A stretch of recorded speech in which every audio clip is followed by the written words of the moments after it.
Good morning, Justin here from the Avant-Garde collection.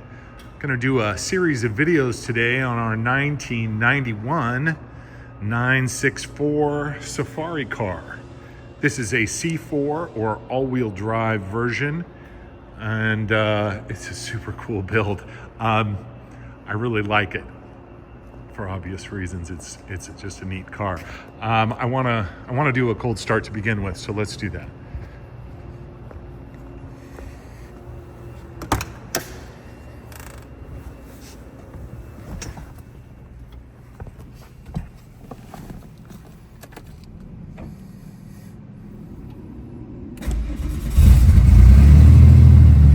High idle.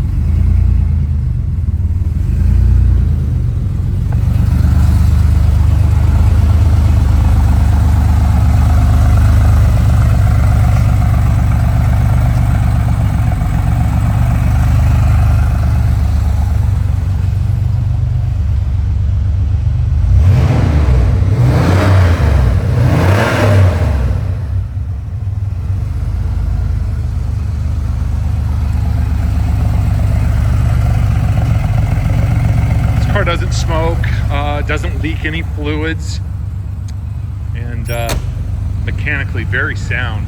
I'll take it out and get it outside, do some outdoor pictures. I'm gonna do a walk around outside for you guys too, kind of go over some of the finer points, and look for that video soon. Thanks again.